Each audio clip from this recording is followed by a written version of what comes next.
Welcome back to the Pop of the Man podcast. I'm your host, Jay. With me today, I have my always loyal co-host, Cord. Tell me how you feeling, Cord. Not good. How you been? But I'm fighting through it. I'm a soldier. I'm fighting through it. And let me tell you this. I ain't even got nothing to say. I'm hurt. One day at a time, Cord. One day at a time. I can't fight through it. I'm not strong. BoJack Horseman wave. I can't take this no more. Why wave? Chaos is a ladder. Hey man, chaos is a ladder, but I wasn't supposed to be the one to slip. This ain't hot. You hate to see it. Also with us today, we got my main man, DeLon. What's up, DeLon? Assalamu alaikum, brother Jordan. Here to smoke on pack. Shout out to Bronny James. Shout out to Bronny James. Man, we have the number one Suns fan in the nation, also the best dressed member of the Pop of the Man podcast. We got Cam with us today. What's up, Cam? Hey, y'all already know what it is. Rocking the suits out, y'all want to see me look nice. So here we go. And you know we do. We give you our takes on basketball, music, everything in between. This is episode 111.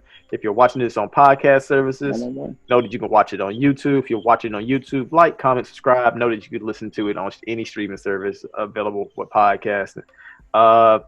If you want a T-shirt, a Pop of the Man T-shirt, which nobody's wearing today, we've been wearing one almost every episode. But if you want a Pop of the Man T-shirt, follow us on Twitter at PodcastTheMan. DM us and tell us what shirt size you want, what color you want, and give us your billing address, and we'll hook you up with a Pop of the Man T-shirt. But other than that, there's no announcements. So let's just get right into the show. We usually lead off with a music topic to get us going. But I just want to go ahead and get this out the way. I want to go ahead and talk about the Los Angeles Clippers and their implosion this week.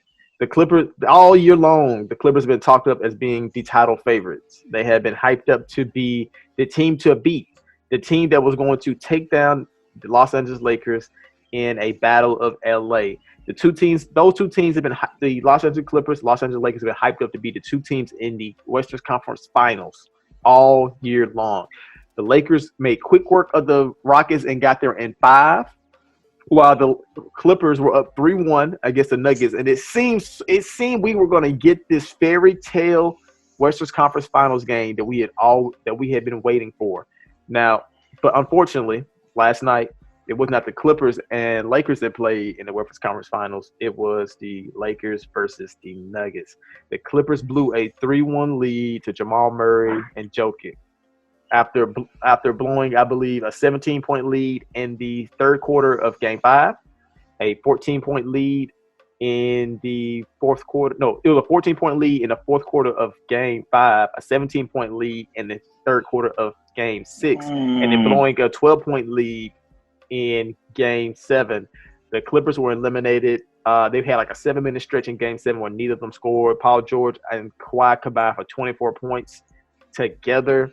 Jamal Murray erupted for 40 points in Game 7, sent them home. They are at home. The title favorites, the Finals MVP, are at the crib. Cord, tell me, how did you feel? How are you feeling? How are you coping? Well, before we go to Cord, Cam and I being some great friends, we wanted to take this moment. No, he did. No, he did. We wanted to take this moment to pay our respects from two teams who are at the bottom looking in, on the outside looking in. We outside the club, we can't get in. We know what it's like to be sitting on the couch at home to be thrust from your opportunity at championship aspirations. Now we just wanted to have a little bit of a eulogy, a little bit of a funeral moment for you, because we care, we understand. I do think it's important that we take into account that this wasn't a victimless crime. This wasn't a silent death. Was it bubble basketball that got the best of the Clippers, who were on such a hot streak, finally gelling together before the coronavirus came? Was it just a terrible matchup? Jamal Murray, that guy this playoffs, man. Just coming from behind 3-1, he can't be stopped right now, except by the Lakers, who are kind of stopping him a little bit. But I think it's really important to stress it. the culprits might be an inside job. Is it Doc Rivers' coach that just can't seem to make adjustments? This seems to be so stagnant in his game planning. Is it Paul George, who we haven't seen him in 3 weeks except for a game or two? I wanted to give y'all the opportunity not to lead the topic, Jordan Core, like I know y'all want to do. Just sit back. Cam, do you have any words on the death of the Clippers? Well, gentlemen, we're gathered here today. Gentlemen, as I said, we're gathered here today not to mourn. We are gathered here today to celebrate the homegoing of the title favorites, as Jordan said, the Los Angeles Clippers. You know, they had a long road. It was a life that was started with a lot of potential and a lot of favorites. You know, we look back and it's like, you know, these guys, they got everything. 4 perimeter defenders. They got somebody who can stop LeBron. They got somebody who can stop, you know, everybody on the perimeter. They may not be able to stop AD, but if they can stop LeBron, and AD can't be as effective. You know, and before the season started, I'm hearing, you know, LeBron is the best player in the world anymore. Kawhi is, you know, Paul George, the best number 2 in the NBA. You know, I'm hearing a lot of talking, and it's just, you know, it's really sad to see people go like this. So, Delon, I won't hold you guys too long. I just have a few things that I want to leave here for the family and for the friends. And for one, we have lemon pepper wings. We got lemon pepper. Did y'all plan for this? They did. For my boy, Lemon Pepper Lou. You know, we know how much you missed him when you were in the bubble. We know how much you missed all the things that you were able to have. So here, I want you to have these. And Jordan, Core, y'all are more than welcome to some of this delicious lemon pepper and one of these wings. And you know, I was gonna bring something for Montrezl Harrell, but he just didn't show up. So, but I won't hold you guys too much longer. I can't disagree with none of this. Cam, I thank you for the kind words that you had to share. You know, they say that sometimes it's the worst situation to bring us all together. Right. And you know, now that we're finally all in one centralized location due to this, you know, we're all at home on our couch. I just really want us to appreciate what this opportunity has given us. One more time, I want to issue my condolences to Jordan and Cord and formerly Jack West, former Clippers fan. Also, shout out to Bo Allen. You know, listen, man, y'all gonna get through it. Y'all are gonna have the same aspirations next year. Hey, we'll be in the same place. All right, Jordan, back over to you. Oh my God. Okay, so for those who are listening to the podcast, we got turned into a pack. Oh my God! If you're listening to the podcast and not watching it, please go to YouTube, find us on Popular Man Podcast, and watch it. Cam and Delon dressed in all black. I had zero clue. Oh my God! I should have seen this coming. Oh, that was a beautiful memorial service. Oh man. Oh, it was a tragic loss, but yeah, the Clippers, they failed everybody's expectations in a way that I didn't think that they would be capable of with Kawhi Leonard on their team. Y'all heard how pessimistic I was when we went up 3-1. Actually, we were 3-2 at that point, and I said I'm not watching. I wasn't watching Game 7. I did watch Game 6. I definitely didn't watch Game 7 because by the time Game 6 happened, I knew exactly what was coming. The Clippers. The weak point for the Clippers, I've said all year, has been the Clippers' bench defense. They have not. When you take Kawhi and PG off the floor, and you have guys like Landry Shamet and Lou Wills on the perimeter, guarding the perimeter, and then when they get beat off the dribble, you have Montrezl Harrell trying to protect the rim. It's just not. It's a recipe for disaster. Montrezl Harrell, I believe, was like a net 60 or a net negative 60 for the entire playoffs. He was like I think Jokic outscored the Clippers by like 50 points with Montrezl Harrell on the court. It was devastating. Like I could see the writing on the wall as every time they blew the lead, and the fact that every time they got to the post conference interview with Doc Rivers, he always never really addressed what went wrong. He's like, I don't know what went wrong. And it's like, clearly it's the Montrezl Harrell versus Jokic minutes that are killing us. It's the lack of plays being ran for Paul George off of screens, which is weird because they ran screens off ball screens for him all year. It's the fact that they aren't putting Jokic, who's a terrible pick and roll defender, in the pick and roll. And instead, instead of doing that, they just take a mid-range threes. They aren't trying to get to the rim. It's not playing Zubac enough minutes to match up with Jokic. The fact that in Game 7, Zubac only played 14 minutes and Montrezl Harrell played 26 only highlights how incompetent Doc Rivers is. That in the most important game of the season, he still did not quite understand what was the Clippers' one true weakness, and that was rim protection and rebounding. And instead, he inserted the worst rim protector and the worst rebounder on the team and gave him even more minutes. When he said that, he said some players cannot play more minutes because they're not going to be able to handle more minutes, but I'm going to give it to him. And I just knew that meant he was going to give Montrezl Harrell more minutes, and for some odd reason. I just knew it, and he did. I told you today we were done. We were done, man. I don't even think Jordan. I don't even think. Hold on one second. I don't even think Marcus Morris played most of the second half. I don't understand it. I don't understand what Doc's. I really genuinely do not understand what was going through Doc's head. The Clippers deserve to be at home, not just because of Doc's incompetence, but also because of just the Clippers play without spirit, without heart, in those collapses. And the Game 5 collapse, when Kawhi was willing that team, trying to get that win, and he was like, I think he had like 33 in that game. Nobody else showed up in that fourth quarter. Paul George did a little bit. Game 6 was the same. It was the same thing. It was Paul George and Kawhi. Nobody else showed up. Game 7 didn't. They all looked like they were ready to go home. Yeah. They all looked like they were ready to go home. I am disgusted by their performance, mostly in Game 5 through 6. I almost can't blame them in Game 7. They weren't supposed to be there. Doc put them in that position, but I'm disgusted with their performance for Game 5 and 6, throwing up that lead and putting themselves in that position. I'm disgusted with the reports saying that they felt like they were tired, having to play a Game 7, facing a team that already had to play a Game 7 already in the playoffs, saying things like that. I'm disgusted with the fact that Doc Rivers will be back next season. I am disgusted with Montrezl Harrell's lack of defensive prowess and lack of effort on that end, but always trying to score and post up on the offensive end. I'm sick of it all. I'm tired of it. Corey, talk to me, man. How you feeling? Man, yesterday was terrible, fam. I go to work. They go, oh yeah, Corey.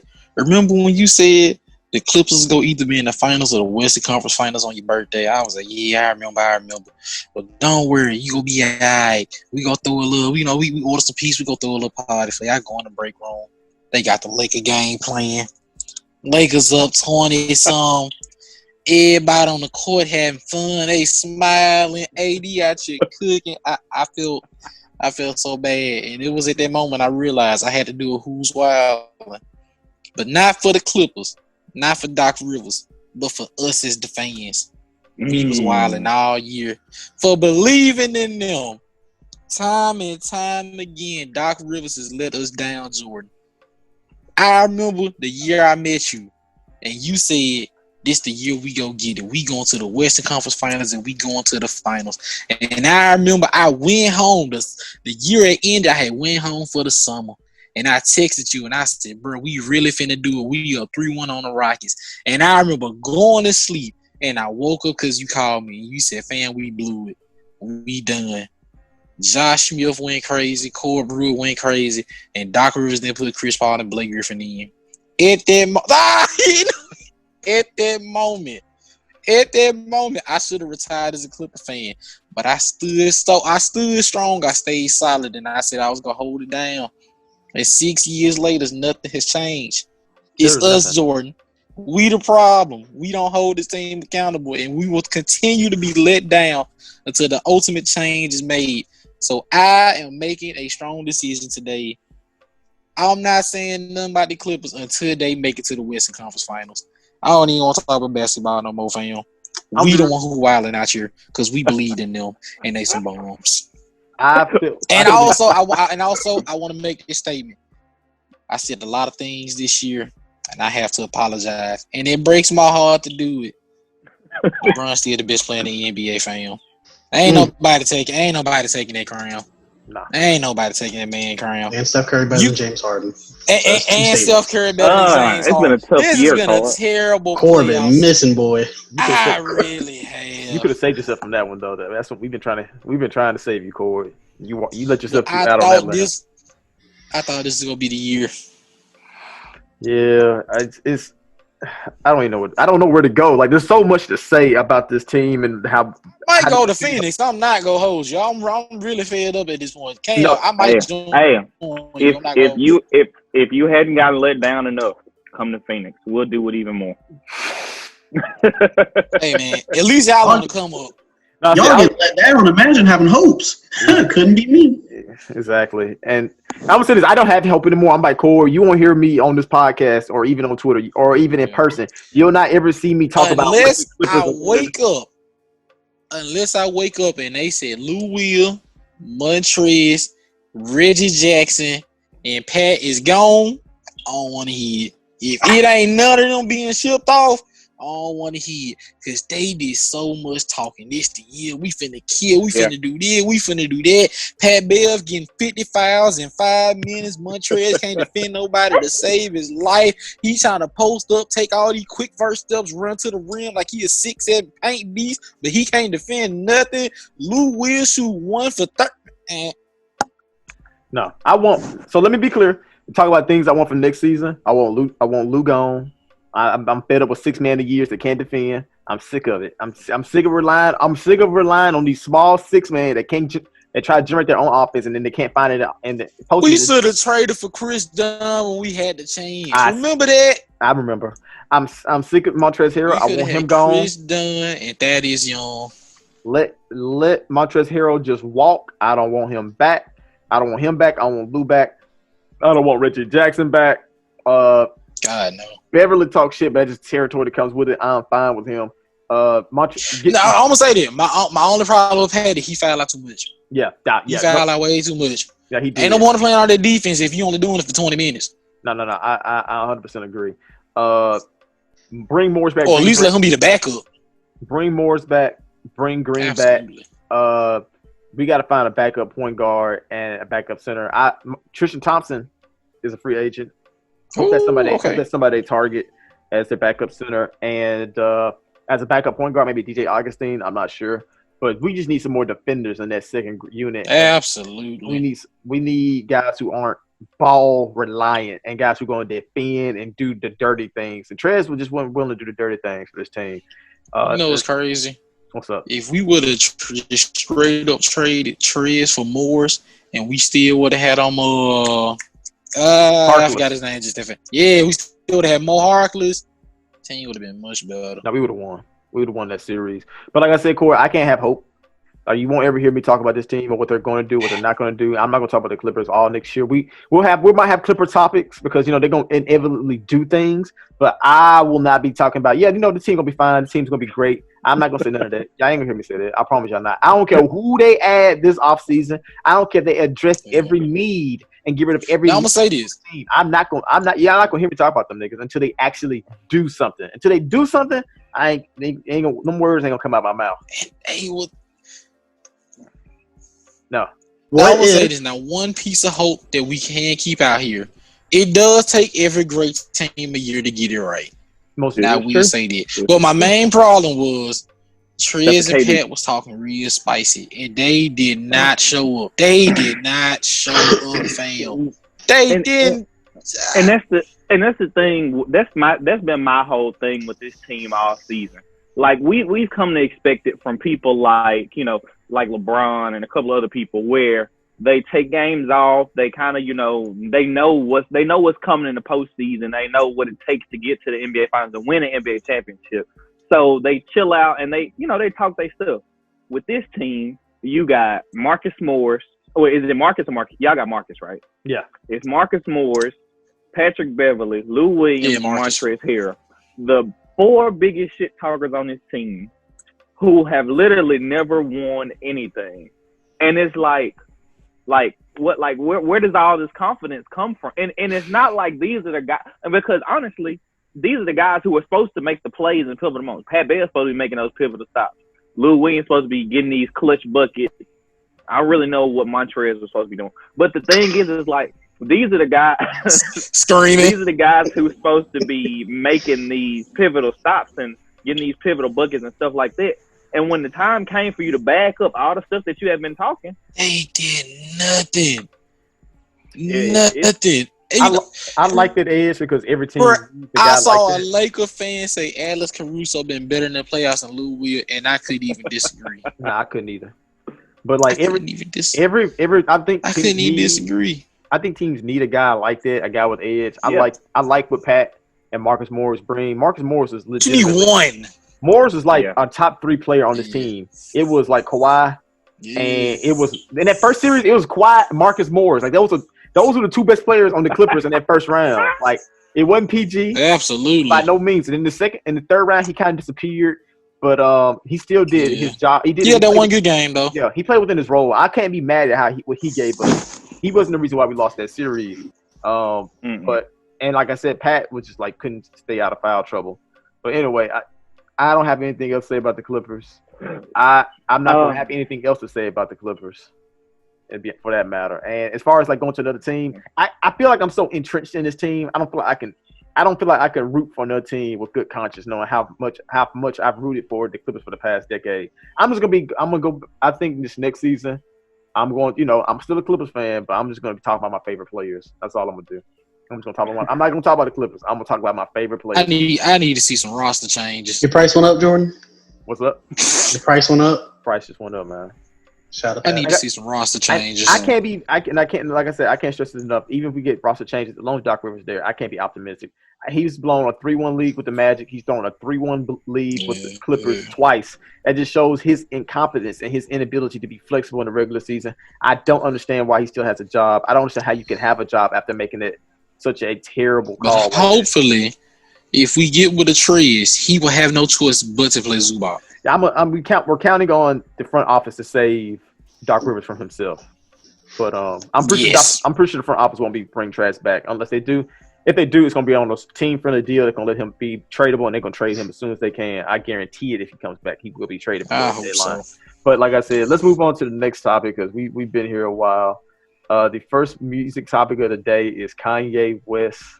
Kanye West had a Twitter storm the other day where he was tweeting about black liberation from labels, how labels are evil. He at one point uploaded a video of him pissing on his Grammy in a toilet. It'd be like this sometimes. Not safe for work. He posts his contract on Twitter, violating an NDA, to my understanding. He showing everybody his percentage splits, how much money he's getting back from the labels, how much money the labels make off of him, and pretty much saying that he's not going to release another album until they renegotiate his contract. Because pretty much he's saying he's in a slave deal.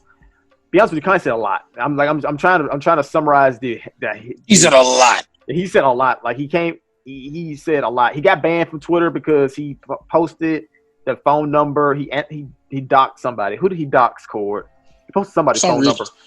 Randall Forbes. Randall Forbes. Yeah, some guy who works for Forbes, and called him white supremacist. Yeah, he called him white supremacist. That's why he got doxed. And he posted his phone number, and so call this white supremacist and tell him you're a white supremacist. And so he got banned. He got banned from Twitter for half a day, and now he's back, and he's pretty much saying he wants to meet with Taylor Swift, Kendrick Lamar, Drake, J. Cole, and he says he wants to put an end to what these labels are doing. He said, let's fight back against the labels. There's so much to dissect with this situation with Kanye West. I think this is going to be the angle I want to start with. What should be the goal for these artists? So let's say that Kanye West teams up with all those artists I just named. What should be the goal for these artists going into negotiations with the labels? Give everybody their masters, but we know that's not gonna happen. No, I think that I don't know. They have no ground to stand on for the most part. Kanye specifically, where his contract says you can't retire. But I mean, I guess if not, because they're not going to get anything solved with labels at first, but trying to get artists to negotiate a time limit on their masters. It may be too late for some of them if they're not outright buying them, but I mean, I'm not even trying into the union talk again, but that original time limit on your masters, because Kanye, to my knowledge, is still in the same initial deal he's been in since 2001, 2002. You probably, at some point, a good agent would put in there, hey, after 15 years, 10 years, I get that ownership back. So that needs to be standard for artists going forward. That makes a lot. I feel like that's very fair for like if an artist, like if you just put in a contract like after this certain number of years, let me have my masters back. Like I feel like that's only fair. Like that means you profit off this artist and you make all this money off of them. But after a certain point, you're like, you know what? You've been good to us. You've been a cash cow for us. Here are your masters back. We've made millions of dollars off of you. Close to maybe close to $1 billion off of you. I think a time limit on masters is actually a very great idea, DeLon. But like I said, giving all these artists their masters / publishing isn't the end all be all, because like Lupe Fiasco got on Twitter, I believe it was Lupe that talked about it, and he said that owning your masters don't mean anything if you don't know how to use them. Like the reason that you give your masters and your publishing to the labels is because they're gonna insert your music in like these movies and like trailers, and they're gonna insert your music in these different areas and spaces so that your music gets more plays. That's the whole point of them owning your masters and your publishing, so that they can so they can spread your brand and spread your music for you. Now, of course, like I said, if you know how to do all those things on your own, then there's no need to give your publishing up or your masters up to anybody else. But like Lupe Fiasco said, without a actual plan of your own, which a lot of these young artists who come to the game, without a plan of your own and without knowledge of how to do those things, that's not an easy thing to do. Owning your masters doesn't do you anything in the beginning, unless you're like very savvy with that kind of stuff, which I think only a handful of people would be capable of. So I don't think that the label should just outright give everybody their masters. I think they should retain them, but I think there should be more fairness going around these contracts, less like slave labor going around these contracts, or where it's like we can tell you that you can never retire. What kind of job tells you can never retire from it? Like that's ridiculous. Slavery. Yeah, slavery. That's and that's just a terrible. That's operating in bad faith. That's all I say. Of course, the music industry is a money hungry business, and it's like we're trying to recoup every penny that we put into this artist. But at a certain point, like Kanye West shouldn't have to ask this. Like I'm not saying that the other guys should be in slavery forever because they're not Kanye West, but Kanye West of all people shouldn't be having this problem. Like he shouldn't. And they go back to my point. If they doing it to him, imagine what they doing to everybody else. I saw like one dude. He said they offered him a deal to where they would give him $100,000 advance. But if he signed it, he wasn't going to be able to perform music that he made on their label for the next 5 years. So he could do no shows, no concerts, no nothing. Like any song he made on their label. Like when I saw that, I said, fam, if they doing that, like, it's insane, fam. I mean, it's really crazy to me why would you... I mean, I guess because he can't get out of it, but like I thought that they would give leeway to someone who has their own subsidiary label on your label. Yeah. Like I guess Kanye, the Rosses. I understand. I mean, I don't understand it, but it makes more sense for them to be holding like Pusha T hostage or somebody like Pusha T who's signed to a nigga who's signed. But it's just funny to me how someone who you're making money off people. You've been holding that in the same. I just thought about it when I said it. I just thought about it when I said it. But like, you know what I mean? Like how he's like technically an executive for you as well, but you're not at the top. Which Hit Boy and a couple other guys talking about like, hey, Kanye's saying all this stuff. That's all nice and all, but is he doing the same thing for his artists? Like, is he giving them like freedom? Is he giving them the contract? For 3 years, man.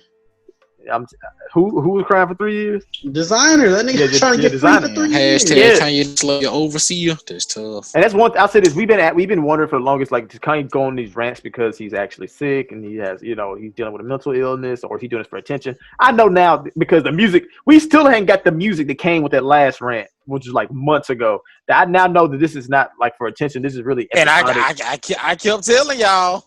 I was about to say, because the last 2 to 3 episodes he had, there's been no music attached to it, and so I was like, you know what, this is really him. Like, this is him.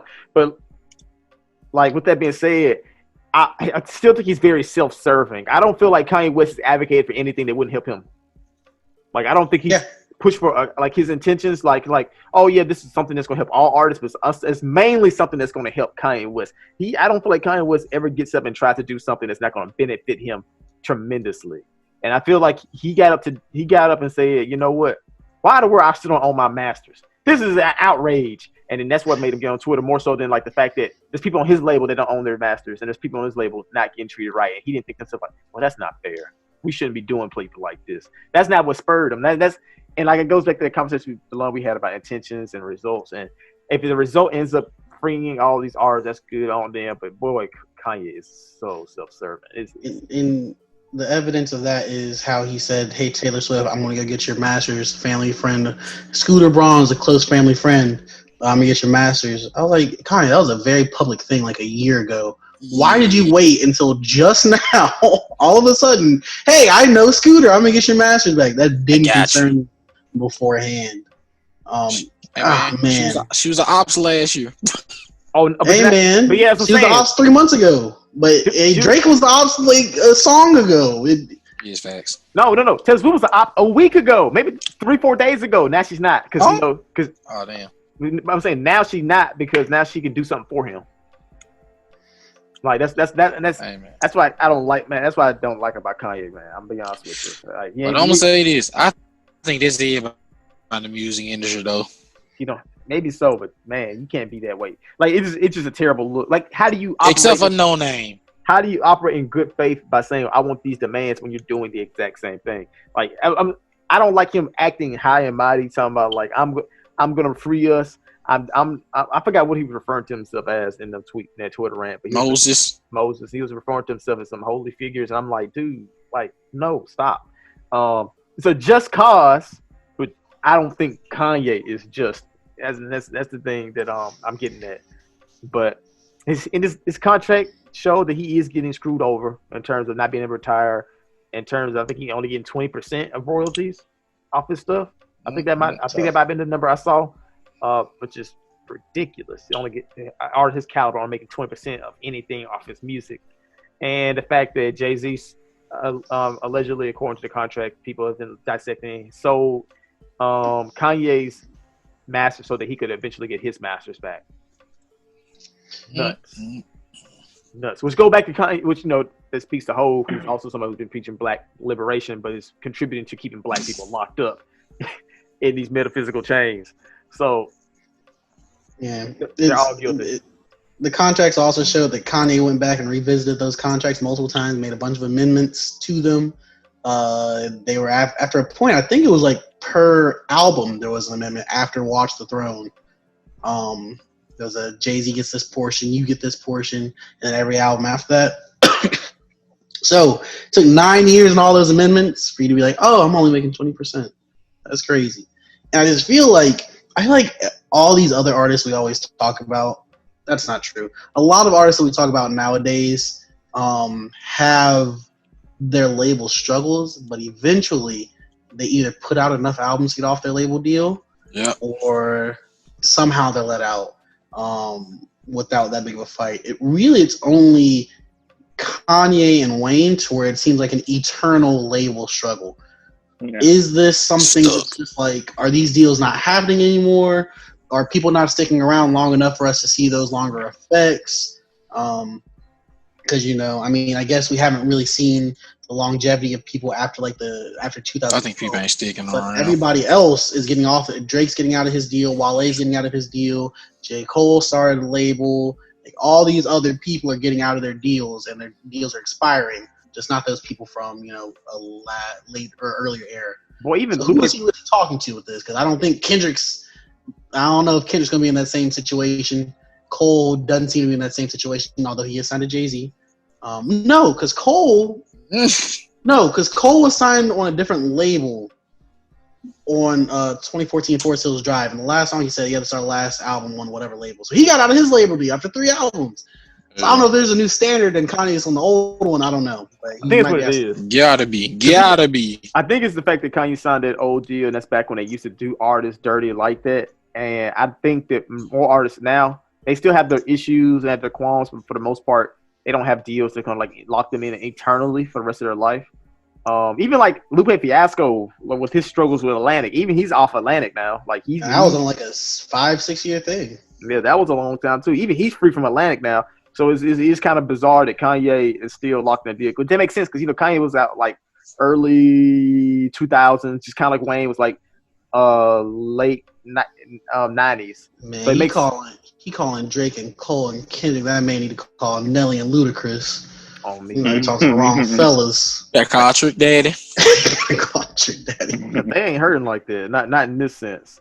To the point that's like, you know what, my contract is fucking me that. I remember Cole said that he willingly chose a 360 deal, and he said a 360 deal actually isn't all that bad. I remember him advocating for that years ago. I don't know how he feels about that now.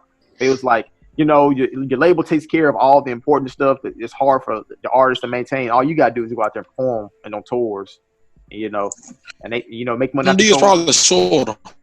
Yeah. And so he said he only had a 3 album deal, so I can't see it being like. I don't think Kendrick deal is that friendly though. I might be mistaken. I just think it's bizarre how he keeps ending up on every new TDE artist's album doing ad libs and stuff like that. And I know he's still on his early what you call it, hype man deal. I think when he was like just a hype man, he's like, yeah, you gotta do these vocals and ad libs for every new TDE album. He always ends up on them in some shape, form, or fashion. But yeah, Kanye is a very self-serving man. I think he has a noble cause. I think this would be a great thing. I think labels need to start operating in better faith in artists. And of course, I understand it's a business model. So labels always going to do things to protect them at the end of the day. And that's why they impose some of these very, very, very restrictive rules on these contracts. But a lot of times, like when it comes down to like, hey, when there's a clause that says that even if you do last for 15 years, we're still not going to negotiate in good faith. That's being disingenuous. If an artist lasts that long for your label, then there shouldn't be we can't talk about renegotiations. Like if your artist lasts that long, they clearly have served you well. You should do right by them. So labels, they gotta get this shit together. I hope Kanye's actually able to make a difference with this. I don't know how capable he is with it, how incoherent he can be. But hopefully he gets some very smart people in the room with them and they combat this, because obviously Kanye ain't the smartest in the room if he signed those deals, where the Kanye slavery is a choice. He did choose. And that's like such brazen language in those contracts. Like I don't know how like I can get how like some of the things can slip through, but yikes, man. Pretty explicit. From a little I saw, it was pretty explicit. Hey man, Kim Kardashian can free niggas from death row, but can't free Kanye from his contract. Speaking of death row, that boy Ye said free Suge, so he good in my book. Nah, keep him locked up. The craziest part when I think about like these labels and stuff like that, the craziest part I think about is like, who are like you never really see them, but like who are these like white dudes who like walk around in suits and like run hip hop? Like who are these guys? Well, the guy that Kanye mentioned in his rant was like a guy. He's a French guy from Europe, and so he doesn't even live in America, and he owns like 90% of Universal. So like even that's insane. Yeah, it is. Hey, listen to a rap song a day in his life. That's what I'm thinking. Yeah, that's usually how it goes. What's that? I forgot to do when he used to manage Jay-Z back in the day. He was managing Thug. Now he at YouTube. What's his name? Cohen? Yeah, Leo Cohen. Like fam. Like I don't think Leo Cohen ever listened to a full rap album, like ever. Like ever. Nah, I'm sure he been in the room with Thug playing music. I'm pretty sure y'all heard some Thug. He'd have been in the room, but I'm talking about like when he on the way home, he at the crib chilling. Like you really think, oh, let me cut that slime season on. Like I don't think he doing it. I'm not sure. Leo Corin, he's different. He might. I wouldn't say he don't listen to it at all. He might listen to it a little bit. I feel like if you've been around it that much, like as close as he is to it, I feel like you end up liking some of it. But so let's go on to the next. I can't believe he invented the 360 deal. That's crazy. Moving on to self-serving people. LeBron James did a post press conference. I think it was a pregame. I can't remember what he did. He was talking about the MVP race, and he said that he was pissed off about the fact that he only got 16 votes. As you know, Giannis is now the back-to-back MVP. He won pretty much. I think he got 87 first-place votes to LeBron's 16. Yeah. He won it pretty handedly. He won the award by having the team with the best record in the regular season. They had, I believe, what was the number one offense and number one defense. Giannis now joins an elite list of players to have an MVP and defensive player in the same year, which is Michael Jordan, Hakeem, and I'm blanking on who the other person was. It might have been Kareem, I think. He's also joined. I can imagine Kareem getting the defensive player of the year. I can't remember who the other one was. And then he also joined. Hakeem. Yeah, I said Hakeem and Jordan. I can't remember. Hakeem Jordan. I think it was the fourth person. Giannis. Oh, okay. I guess he is the fourth person. Yeah. Then he joined an elite group of people who's going to back-to-back. I think it's just three. Which is, with Steve Nash and shout out to Steve. Your boy Steve Nash, Steph Curry, a couple of some more list of people. But anyway, LeBron gets into talking about how he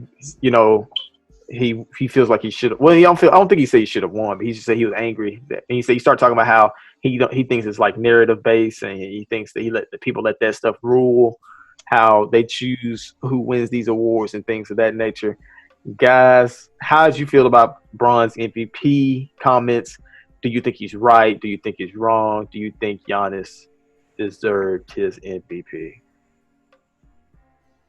Well, I would just like to say, even though earlier I did say LeBron is the best player in the NBA, I still don't think he had the best regular season. It was Giannis.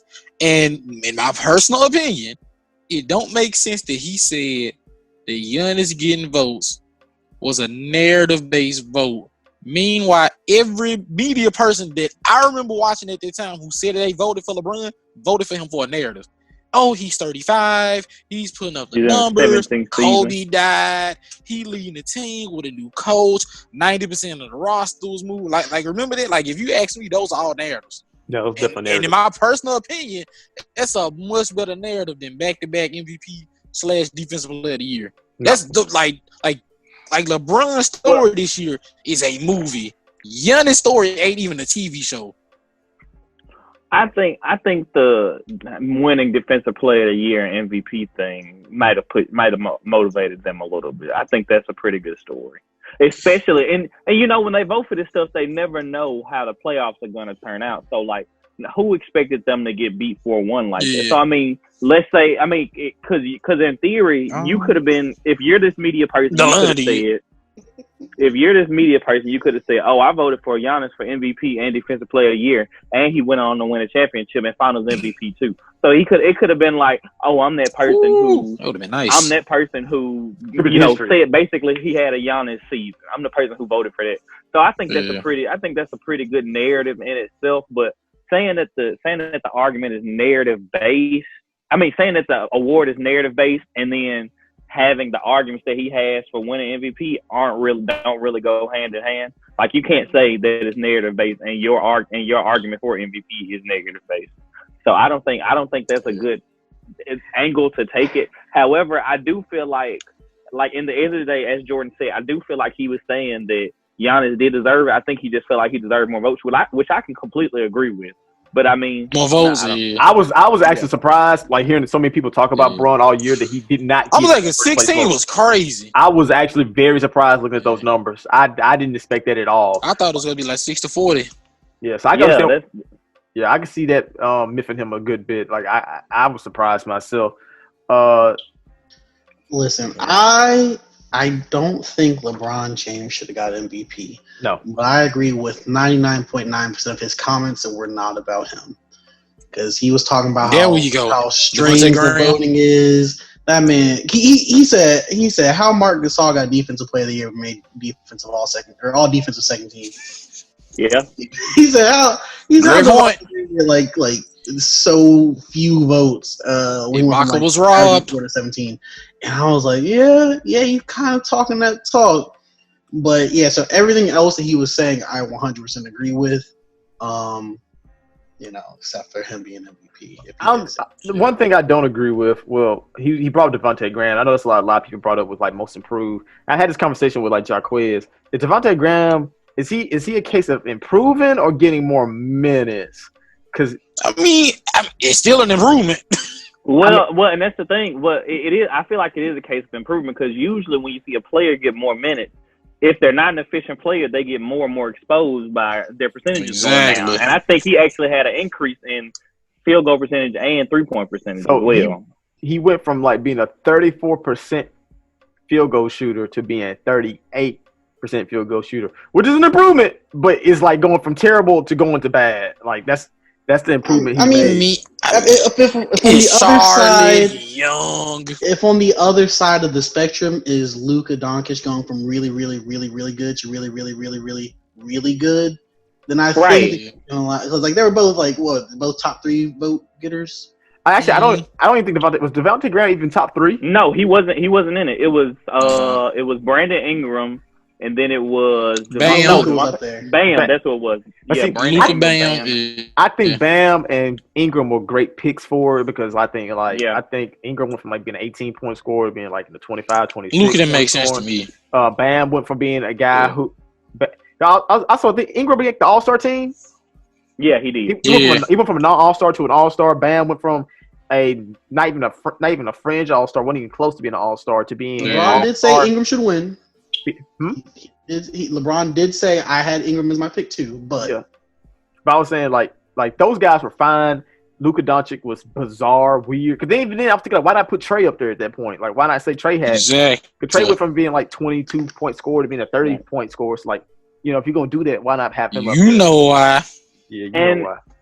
And the thing, and I think the thing with a lot of these awards is they wanna give these awards to players who they feel like even though Luka would have been first team All NBA, I feel like the big name awards they want to give to big players. Yep. So like if you got a player like Luka who can be in the competition, they're gonna like, oh yeah, he improved. We got to put him in there. Like I don't know. I get that, and I'm with you, and I agree. They did give Rookie of the Year to Malcolm Brogdon over Joel Embiid. So it's kind of like That's true. He did deserve it though. But that was also he deserved it. He played 14 games. Yeah, he deserved it. Yeah, I'm about to say Embiid didn't play that many. Like this. That was. And Zion was like fifth or sixth Rookie of the Year. Yeah, which is crazy to me as well. But yeah, I like hearing enough votes. Mitchell still got robbed. I don't care what nobody say. We all know. We know that now. But yeah, like. The argument for MVP, we do know that now. The argument for MVP is silly. Like Giannis deserved it. Maybe Bron deserved more votes.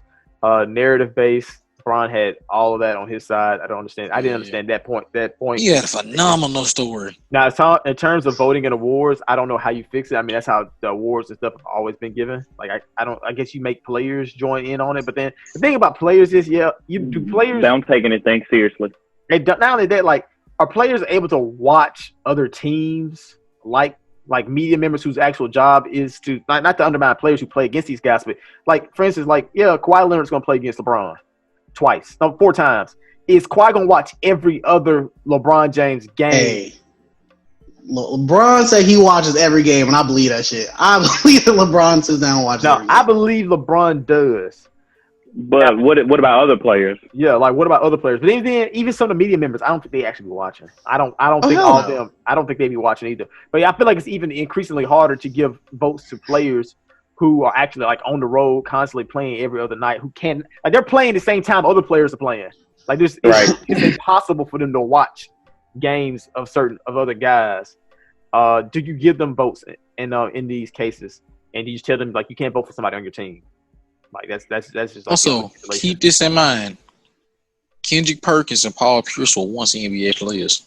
Would you really want them voting? That's those are facts too.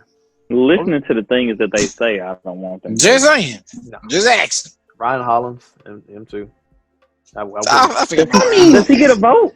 That being said, Cord, I think about every media person has about the same jaded aspect that they all have. Because, like, Kendrick Perkins is the LeBron defender of all defenders, but there's also just the same media people who hate him. There's also what's that? Hate him. What's that? I'm gonna say this. Skip Bayless don't vote. Well, yeah. Not Skip Bayless. But but for every player, there's the Nick Wright, there's a Colin Cat, like everyone who's so. I don't think they vote either. Well, yeah. Well, you know what's crazy? Chris Broussard gets the vote. I think he the only one I can think of to vote. Him and Rachel Nichols and what's the other lady? Ramona. Shelburne. I think Ramona Shelburne. Yeah, it's only a few of them that can vote. Yeah, and it's so interesting because sometimes they get these people on the shows who get votes, and I knew Giannis was gonna win because when they vote, like they talk about like what they feel other media members are gonna do and the conversation that they've had, and every single time they had somebody on there that got a vote, they would always say Giannis got it. They would always say Giannis. Yep. Like Ramona, Rachel Nichols, Chris Broussard has been fighting all season saying that LeBron's having a great season, but Giannis deserves MVP because the numbers don't even, it's not even in comparison. So, I mean, I guess LeBron could have seen it coming, but at the same time, like... he definitely knew. And I think it should have been that much of a disparity. Yeah. I think it was more so like that April, like that, was it March? It was March before things shut down. A lot of people were pushing that LeBron angle. So I think that's why I started thinking it was close. But before that, I didn't think it was close until like that last weekend before the season got shut down. See, me, I knew it was a wrap because I remember Stephen A. Smith, they took off a week. And do that whole week, everybody on ESPN was like, well, the season ended. If it had kept going, LeBron would have won. And at that moment, I said, and that's when I said, okay, Giannis got it. And then when the bubble started up, they came through with the none of these games count. And that's what made me go, yeah, Giannis got it by a wide margin. Because they was legit upset because I truly feel like if the season wouldn't have ended, just off that weekend alone, LeBron his voting numbers would have doubled. It would have because Giannis got hurt during that time. So he would have missed by 10 games. And the way it worked out really well in his favor too because players always had those MVP moments in the season.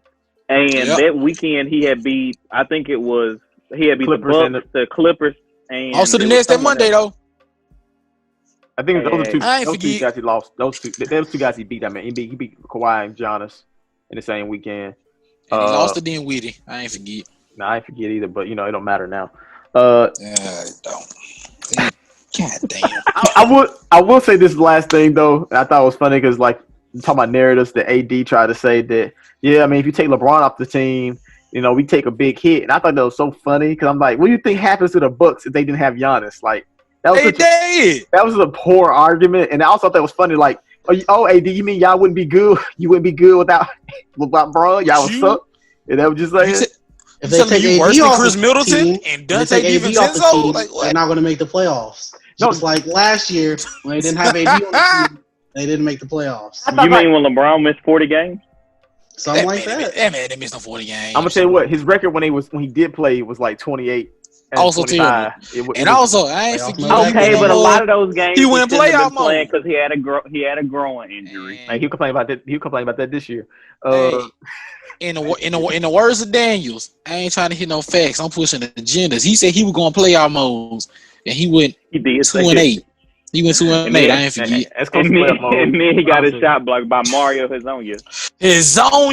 He got clamped up and clutched on by Hezonja. And then ESPN the very next day, here's a clip of all the times LeBron got blocked at the rim.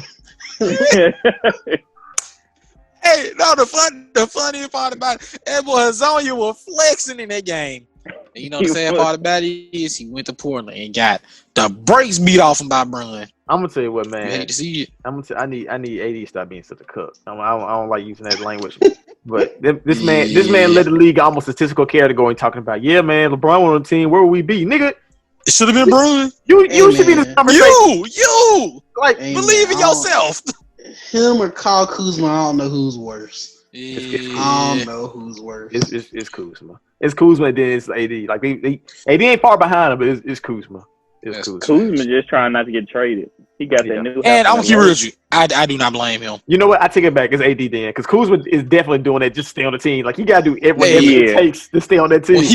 When he put that little hand of the kingpin on at the draft, I was like, yeah, he making sure he ain't a part of that trade package. AD on the other hand is a top 5-ish player dominating on both ends, and he ain't even advocating for himself to get MVP.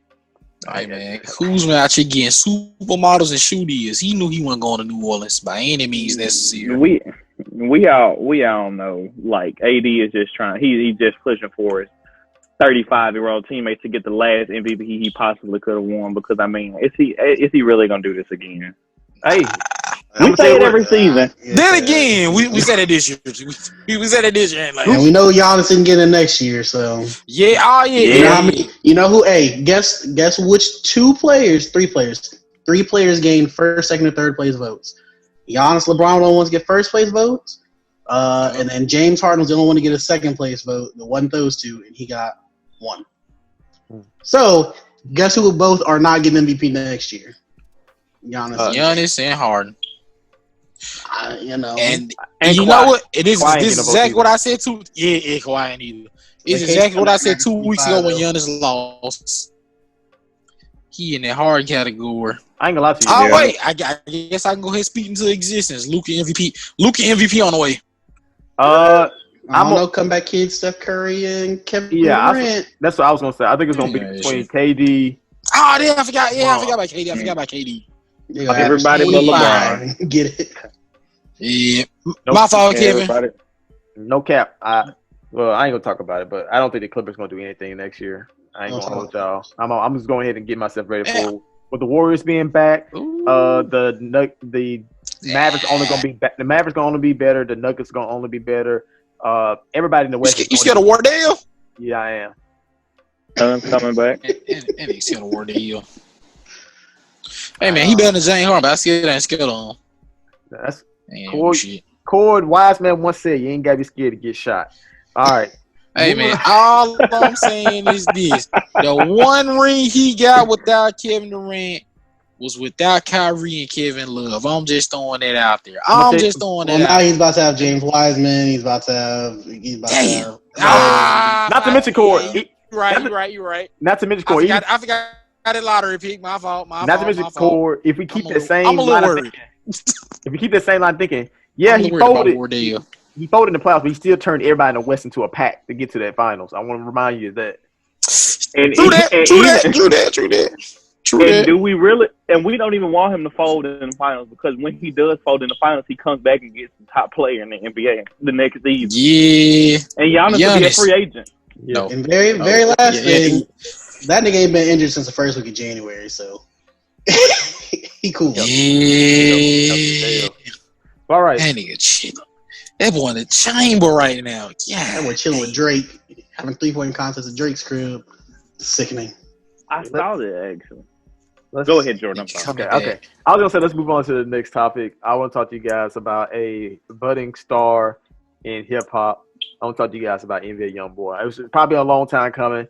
He's been doing big numbers on YouTube, and now he's doing big numbers on Apple sales wise. He was already doing pretty decent numbers before today, but to my knowledge, he got the #1 album in the nation. And I feel like this is a conversation we've been avoiding. How big is NBA Youngboy's star? How big is his star? Massive. Massive. Okay. I remember the day we did the first voting for the freshman list. And Jacquez said, man, y'all bugging. Y'all didn't put Youngboy on the list. And I remember exactly what I told him. He too big to be on the list. That man ain't no Rick and he ain't no freshman. Off the rip. I think everybody knew he was big, but I always used to say like he never just got the looks other rappers got. Like he ain't going on Jimmy Fallon, he ain't going on the Breakfast Club, he ain't doing none of that. He just dropped music and going home and then shooting at his ops the next week. That's it. That's all he doing. And he still and like his like even when he was doing 60, 70K, he wasn't no promo or nothing to go with it. And he got one of the most rabid fan bases out here. And he only gonna grow. Cause let me tell you, if he get that one song and one track that can put him on a mainstream level, it's a rap. Cause he just like think about it, he doing 170K without no pushes. Like he ain't on TikTok. I mean, I tell you, man, he got like that one little TikTok, but don't nobody know. I don't even know what that song is. But if he get that one track, that one song to put him on the map, it's a rap. I don't know if he can get that track for it. I don't think he can get that track simply due to subject matter. Even the rappers who do get those tracks have like the most diluted subject matter that refers to murder or something like that gets them to that. You got to soften it up. You got to soften it up. And the thing that that his biggest thing is he won't soften it up. Yeah, and that's his biggest asset and his. I'm not gonna say his biggest detriment because he's obviously very successful. But that's what's going to keep him going to that very next level. It's keep him being a superstar because he can't. He is not capable of being subtle. Yeah. Oh. So and I definitely said a couple months ago when we had to talk about Youngboy, or we may have had it off the podcast. I said there's like Youngboy can't get to that level, that very very next level because he keeps getting into trouble. Now he's definitely calmed down and getting into the trouble. He hadn't gotten into anything the last probably since coronavirus started. Yeah. But he had a little internet beef with Fredo Bang, but it wasn't us years. And he almost got murdered by the man in Houston. But other than that, he's been chilling. But I just don't think he can have that song until he either A has that feature that he's not going to get unless he wants it, or just softens his music. But he has been doing a lot of other big features as the featured artist, so that's pretty cool. Like that Migos song. That's facts. Migos track, Nicki track. I'm ready to hear that. I'll forget somebody else. I give you a heart. It ain't Thug. No. Oh, he didn't drop a song. Was it Future? I think he dropped on Future. Even I gave his newest album a stream. Wasn't. It was. I gave it a stream. That's the first time I ever seen it. All I got to say, he drop anything close to AI Youngboy, he's sick. He is sick. Well, according to Grant, AI Youngboy too. According to Grant, two my fault. According to Grant, everything he's done since then has not been nowhere near as good. But at the same time, he kind of been, I ain't gonna say he been rushing projects, but he really been dropping like kind of quickly. I think he took his time on this one. I remember he said he was like, I'm tired of like just dropping music. Yeah.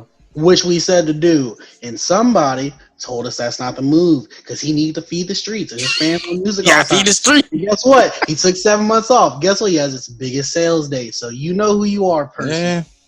You know who you Talk are. to him.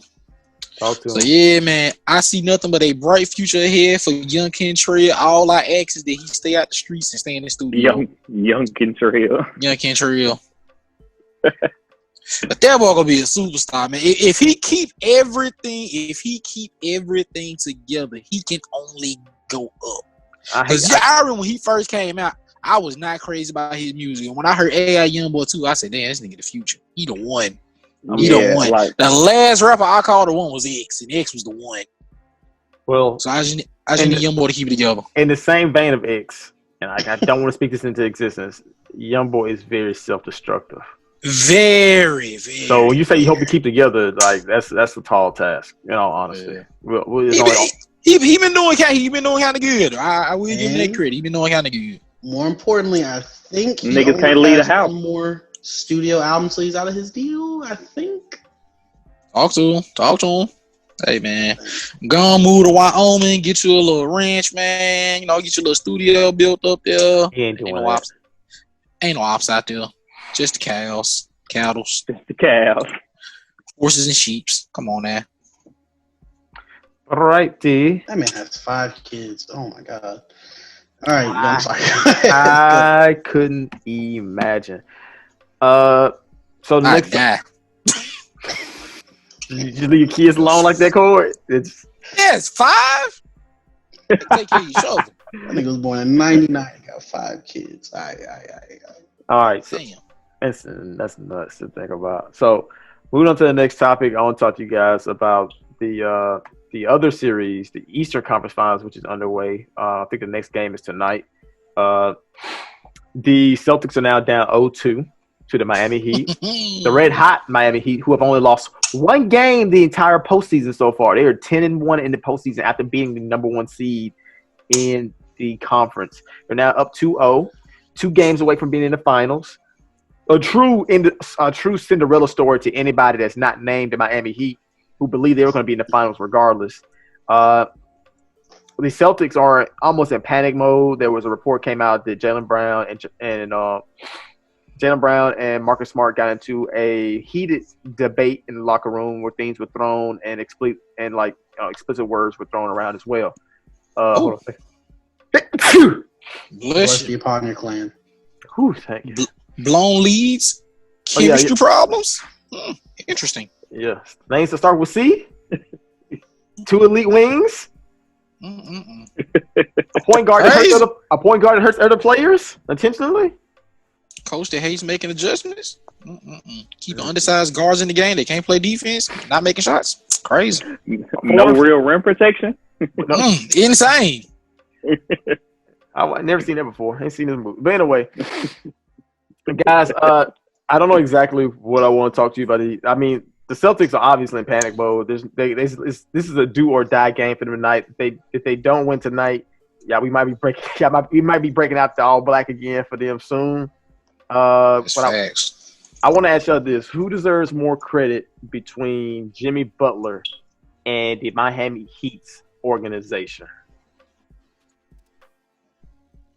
That organization elite, man. They hold everybody accountable, and I just feel like Jimmy Butler was a perfect fit there. Yeah. And also, I gotta give you and Tay an apology. I did not expect Jimmy Butler to another court apology. Man, it's been a tough week, fam. I'm not gonna hold you, because DeLon was talking about them beating the Bucks. I said, yeah, they probably can, but it's gonna be in 6. I wasn't expecting them to win that handily, and I did not think that a team full of young Caucasian sharpshooters would be hitting like this. I did not see this coming. Like when he went to Miami, I was like, fam, they gonna be an AFC. I was not expecting them to be this good, but it just goes to show you, and that's why I got to give my flowers to ear exposure, because everybody everybody's talk down on, he only winning because of LeBron. He has been extremely consistent his entire career as a coach, and he don't fold. And them zones and them defensive schemes don't never miss. And now that he finally got a star player that will listen to him and will play, and as a team first player, he don't care about no stats. He don't care about no numbers, none of that. Everybody on the team pitching in 13, 14 points. Everybody holding to their defensive assignments. Ain't nobody folding under pressure, and everybody stepping up when they need to. That's a great team. I want to take this moment to give the credit to the Miami Heat's organization. Not just so much to take away from Jimmy Butler, because he's done a phenomenal job. He's been a very, very, very good leader within the Heat. But the Miami Heat, they look dead in the water with all those bloated contracts they had before getting Jimmy Butler. Their contract situation was so bad, they didn't think they would be able to sign Jimmy Butler when he said he wanted to come to the Heat. It was like, how are they going to sign him? They don't have any money. The Miami Heat did an overhaul, getting those contracts off the books, like getting I forgot who they sent to the Trailblazers. What was that guy named? Josh Richardson. Not Josh Richardson. Yeah, they got rid of Josh Richardson. They did do that. They also got rid of Hassan Whiteside. They got rid of Hassan Whiteside. Got rid of his giant contract. Somebody else. It's somebody else. I'm Tyler Johnson. I think did they drop? Or did they send to Phoenix? They sent Tyler Johnson to Phoenix. That's what they did. Isn't that right, Cam? Yeah. So Brooklyn Nets legend now. So they did all these unflawed and these bad contracts. They hit on the Tyler Hero pick. They hit on the Bam Adebayo pick. They developed Adebayo into a all NBA defender. Tyler Hero isn't afraid of anything. They're getting great production from Dragic.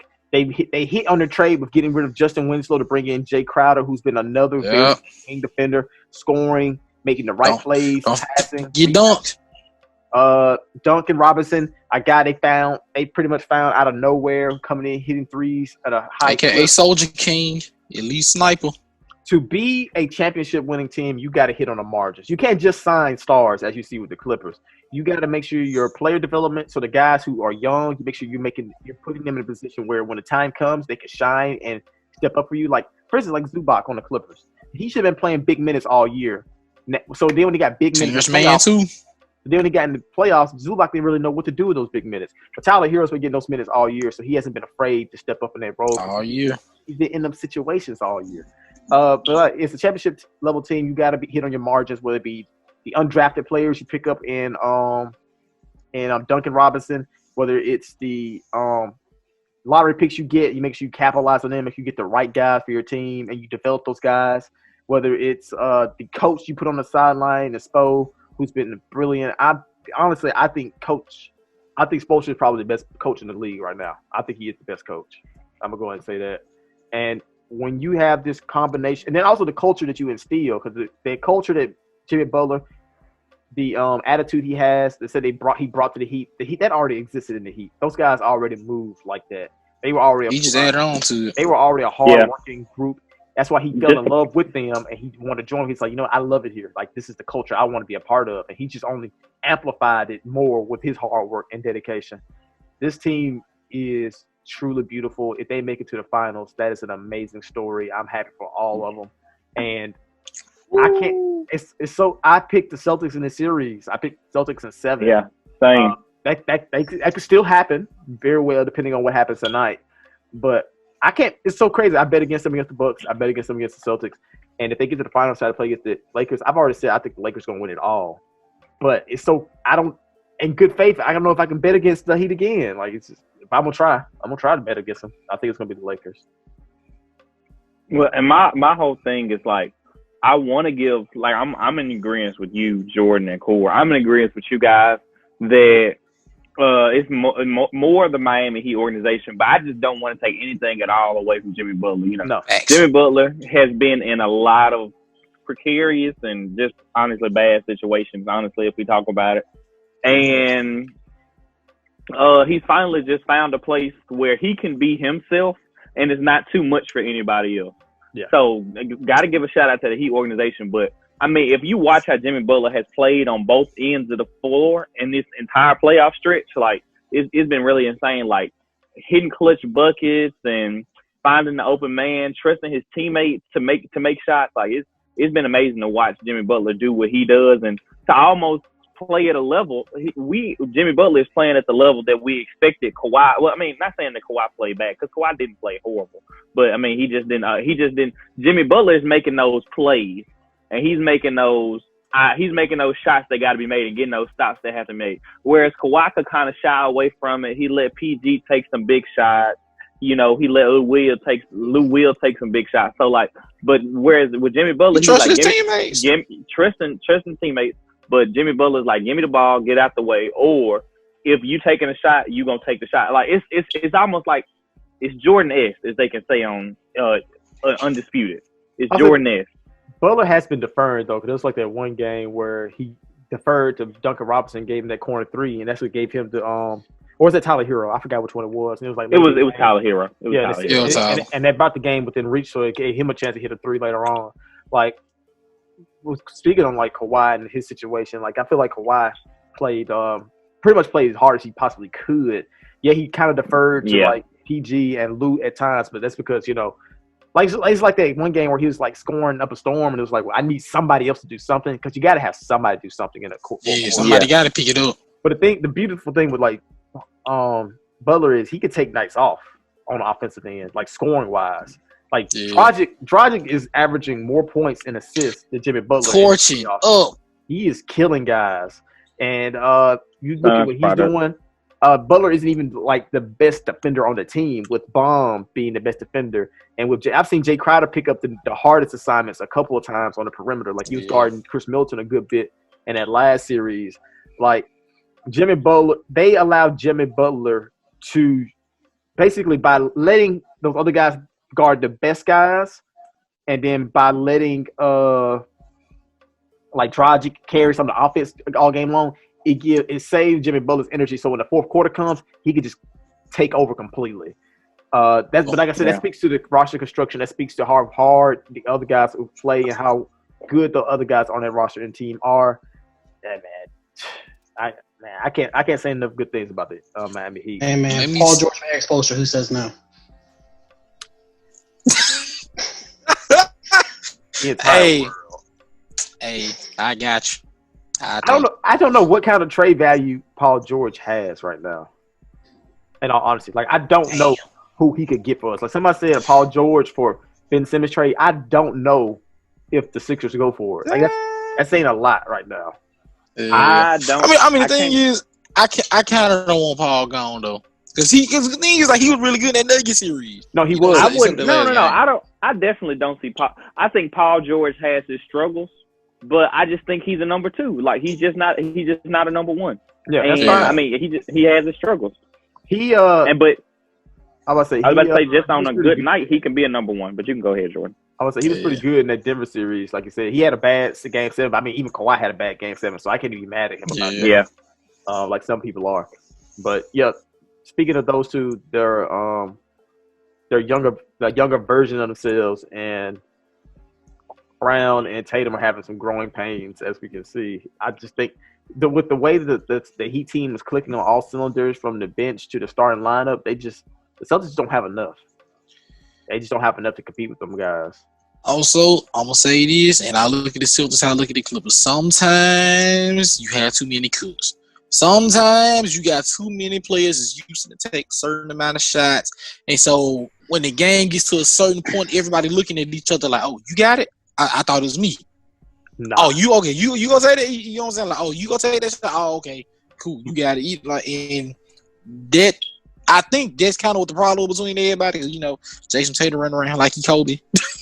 I'm gonna tell you, you run around like he Kobe. Yeah, Jason Tatum kind of shot them out of their offense, but but usually it's not even him. Usually it's Smart, and that's why I think that's why like Smart got into it with him, because he said something like, "Y'all ain't gonna blame everything on me every time something going wrong." But the thing is, when things are going wrong, Smart do be jacking that. He don't be looking left or right. He be jacking them threes, boy. He be cranking them bad. But at the same time, if you hit 6 threes in the fourth quarter, you kind of earned that right to be like, "Hey, I saved y'all. I saved y'all." Don't mean do it again. Like, yeah, okay. It's a make or miss league, man. He missed a lot. Yeah, talk to him. But all right, you miss 100% of the shots you don't take. Sometimes you miss 100% of your shots.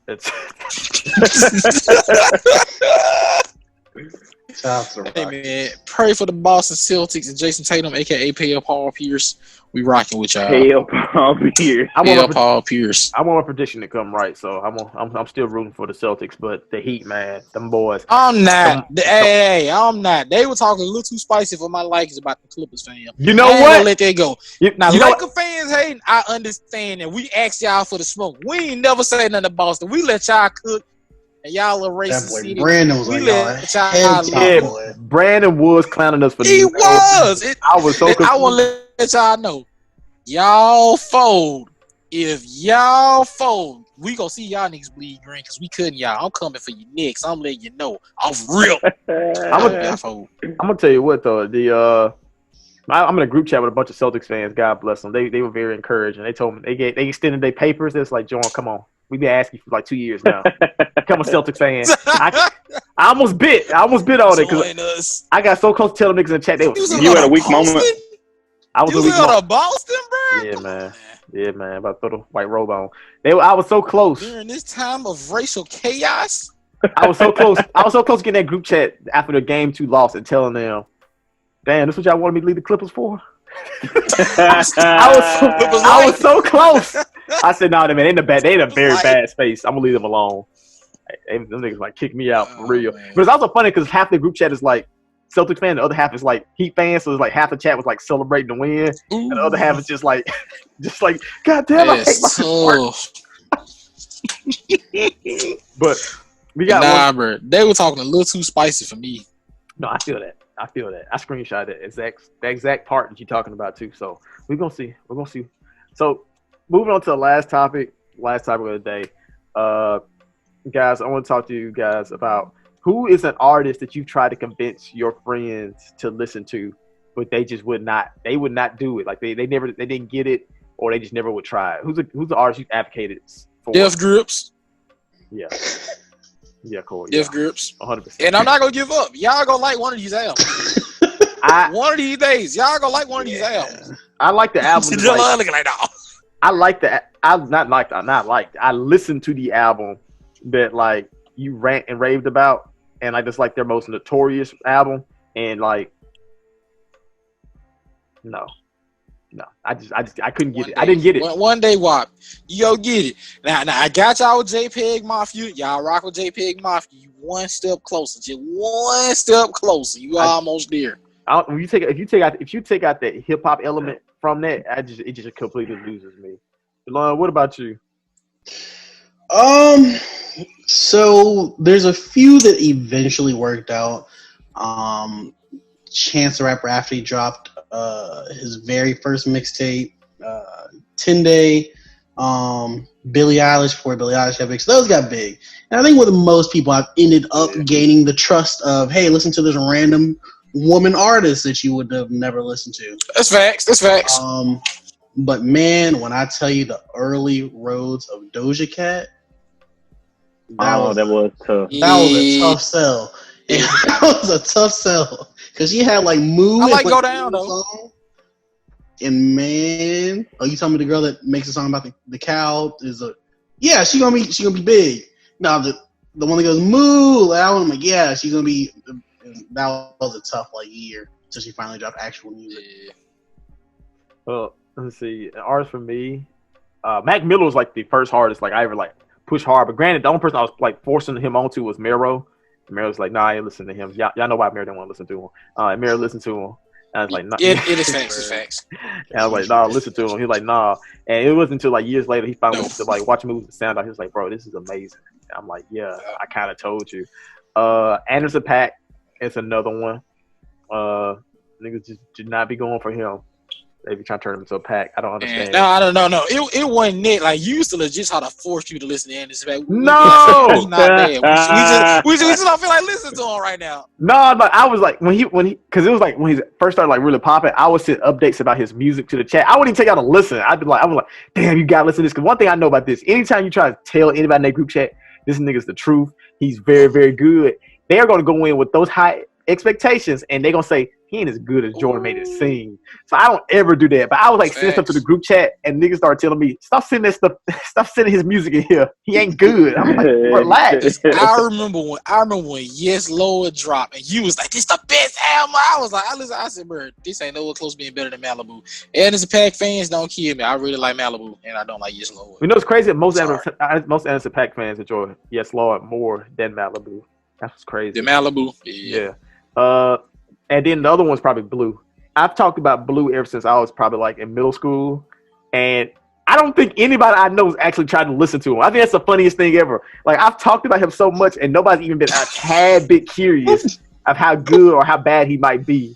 That I don't, because like I've talked about him to Mero, I've talked about him to so many people, and I've described him as like the West Coast J. Cole. It's never been enough to make anybody else listen to him.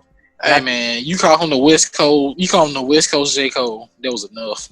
Hey, I don't say this. A compliment. But he's a better rapper though. I used to say that in a space when people thought very highly of J. Cole's rapping ability, including myself. But make fun of George for always plugging the Blue albums. No, it's so like, funny. Anytime, like he go, y'all have heard Blue Exile? It's so funny because, like I said, to sit here thinking about it, I don't think, as much as I've talked about him, I don't think anybody's ever bothered to actually listen to him. I think that's hilarious.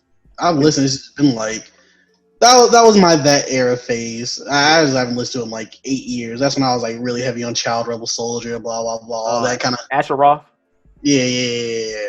No, don't do that. Asher Roth got nice. That boy said the career listen to Asher Roth. No, hey, listen. I can refer you to some 2014 Asher Roth and some heat. That boy just turned into Where is he? That boy turned into White Lupe Fiasco. But Jordan, I figured out that the best way to force music upon people is to just go in a PlayStation party and just have like the known music playing and just slip something in. Yeah. Just slip it. What's that? Oh, that's Flo Millie. Don't worry about it. Cool. What's going on in your room? This is Flo Millie. That's my candle. Sorry about this. There it is. Is Quartz Candles going to be? Wait. Is it time for the Mandel alert? Is it Mandel alert? Yeah, Corey, please show me your candle because that did not look her candle. And welcome to Quartz Candles. This is my. Oh yeah, I got a candle holder. Oh, okay. Wait, what's it? You just sit there with that thing flashing all day. Yeah, but this is Paulo Santo and Patchouli this week. Wait, Corey, bring that back, please. Bring that back for a second. It got his name on it. Okay. All right. You're good. It has his name on it and it has Clippers I'm on gonna it. drop it. Yeah, they see that. What do either of those things smell like, Corey? Halo. It smells like I don't even know. It just smells good because I have no clue what Paulo Santo is. Know. I lost. I think patchouli is some type of herb. I think I could be wrong. I lost faith that anything that you said smells good. It really smells good. That boy Corey be hailing them We cars. got Patron and firewood fire. All right, cool. Hey, there might be fire. It might be fire. That shit's explosive. That's what it is. Patron and firewood fire. Everclear redwood. No. That just sounds like it smells like smoke. That's what it smells like. That's facts. But that's all I got, fellas. You guys have any closing thoughts before we Boston better win tonight. hit the road? Yeah, they better. Oh, it's gonna be some jokes getting thrown around. They better win. Yeah, one of us. I can't wait. Y'all gonna be miserable with us. Closing thought. Grant, stop telling me the Streams of Thought 3 is dropping every Friday. It's never dropping. No, he has done that. Hey, Every Wednesday. Wait, it's did y'all on listen to Streams of that Thought 3 Griselda dropping. album? The what album? Armani Caesar, I haven't listened to it yet. I listened to Yeah, it. I listened to it. What you You enjoy it? think? Far down. I don't know what it means. I mean, it's alright. It's West Side Gun Okay. ruins it. He comes in and does his ugly scene, but it's so awful on this album for some reason. She really didn't wow me. It's just some very solid rapping. Okay. uh, I feel you. I guess the only closing thought, and something I've been thinking about for a while since we've had time to kind of internalize the Clippers, is this is the first time of Kawhi's career that we've seen him have expectations, and it's the first time we've seen him. I mean, and the first time he had them, he kind of flopped. Well, I won't say that he flopped, but I mean, the superstar is gonna take all the flack, just like he would get all the credit if they had won. So first time having expectations, didn't really work out. Does he come behind this with a Herculean performance next season, or does All he the come greats behind do. it? Yeah, Or does he come behind it and be that guy like CP3? Well, it's Oh. only, like I said, we won't get too far into it because it's the end of the show. But I'll say this much is that I believe in you, Kawhi. Kawhi had to spend a lot of time last offseason with a gimpy leg. This year, hopefully he feels fine, so he's gonna spend an entire offseason with a healthy leg, actually getting there to work out. 'Cause I think he said he didn't get to work out at all that summer, like at all. So he had to work and get into shape in this season, and then season ended and everything. So I think we'll see maybe an even better Kawhi. He's added something to his game every single season, whether it be his passing or his shooting or his just something. He's improved in some way. I figure like he's gonna add another layer to his game.